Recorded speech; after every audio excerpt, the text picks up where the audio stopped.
Guys, we are doing a very fast, very amazing ab workout together. This is day 6 for me, committing to working out 10 minutes at a time, maybe up to 15 minutes, not too long though.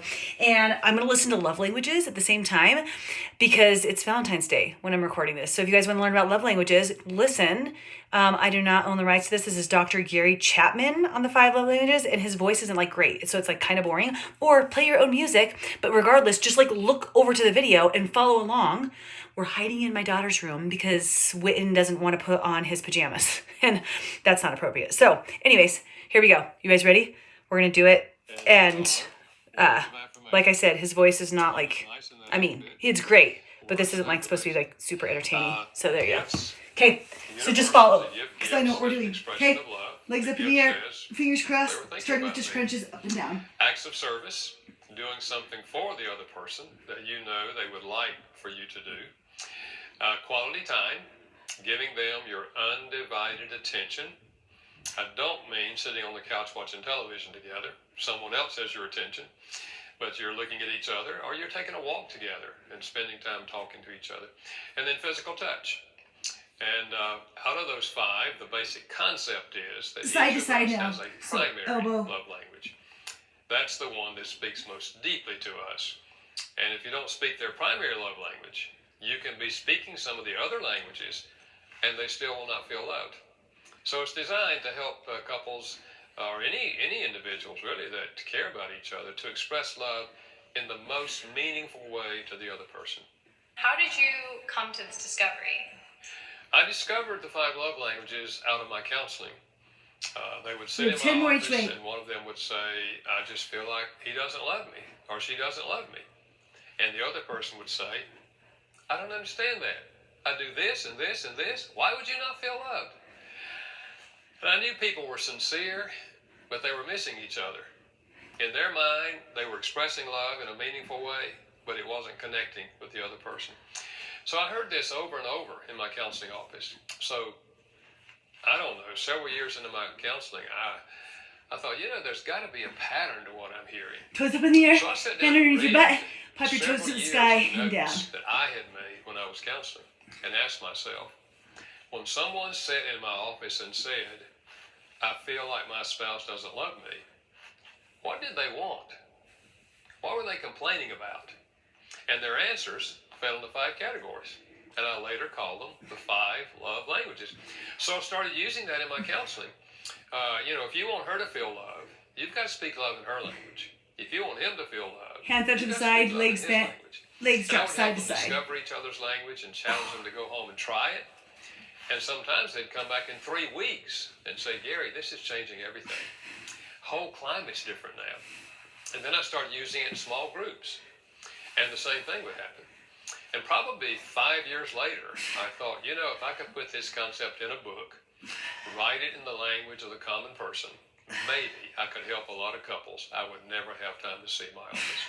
Of course, little did I know the book would sell now over 13 million copies in English and be translated in over 50 languages around the world. So evidently, it's helping people connect with each other, and that was my prayer. Seeing what a success this book is and how it still is such a success, being that it was written in the 90s, have you ran across any other research since then that you would have gone back and added to the book? Maybe even a 6th love language? I've had people suggest a 6th love language. For example, one man said, Dr. Chapman, there's a 6th love language. Sit up. I said, what is in it? And out. He said, chocolate. I said, well, if they bought it, it's a gift. If they made it, it's an act of service. And another guy said, the 6th love language is going shopping with my wife. I said, well, that sounds to me like a dialect of quality time. She wants your attention with her as she's doing something she enjoys doing. So really, I have not come up with a 6th love language that I think is valid, but I'm not dogmatic. And maybe there's a 6th, but so far I haven't discovered it. Why do you think that young people have had, especially my generation, Generation Z, they've had such a struggle with relationships and monogamy? Why do you think this is? Well, I think many of them have grown up not feeling loved by their parents. I say to parents, the question is not, do you love your children? The question is, do they feel loved? See, he's sitting in my office as a 13-year-old saying to me, My parents don't love me. They love my brother. They don't love me. I knew his parents. I knew they loved me. Okay, then But one they side. hadn't connected. They We're gonna hadn't do a spoken side his country language. here. And I think when a child grows up not feeling loved by one or both parents, life is much more difficult when you don't feel loved. And then I think too, the divorce rate in our country, which often happens when the children are young, and the children feel like, the parent that left doesn't love me, or they think the one that stayed, you ran them off, or all kind of thoughts and feelings Other side. go on inside that child growing You guys up. following along? And it just creates emotional instability inside of them, and consequently, they don't feel loved. They don't know how to love, and yet they're hungry inside, and they're often looking for love. And typically, they look in the wrong places, and so they get involved in destructive relationships. So they get involved with drugs and alcohol or whatever, and it's just a downward spiral. Would you say that it is okay to ask your partner for the love language that you may not be Goodness. receiving? Okay, Yeah, Popping up. I think as How a much time couple, we have? whether it's a dating We're doing couple so or good. a married Plank couple, position. I think we I'm gonna go with my need hands to right here. communicate, on my feet, uh, side to what side. makes us feel One. loved. Now, we don't want to demand that they love us, but we can request. You can say, once you know each other's love language, if quality time is your language, for example, you can say, honey, you think we could get a weekend away? Or you think we could take a walk after dinner tonight? You can, and now that they know that's your language, they're far more likely to say, yeah, honey, sure, we can do that. So, yeah, I think discussing this concept and understanding each other's language, and then making requests of each other when you feel like, you're I call it the love tank. The love tank is not full. 5 more. You can request something. And love always is looking out for the other person's interest. Love is the attitude which says, I want to enrich your life. I want to help you be the person Oh dear, God wants you you guys to are be. doing wonderful. And We're gonna that's do love. It's on our what side. God did for us. Oblique raise, you're gonna lift your body up and down. So So, like, uh, you can be up on your that kind toes of love if you can. is not natural. I just can't right now. By nature, Okay. we're self-centered. And I want you to love me. 3, 20 each side. Rather 4. than my thinking in terms of how can I love you. But if we have an attitude of love, then the love languages gives you information on how to adequately express love, effectively express love. Are love languages, are they multicultural? That's what surprised me most.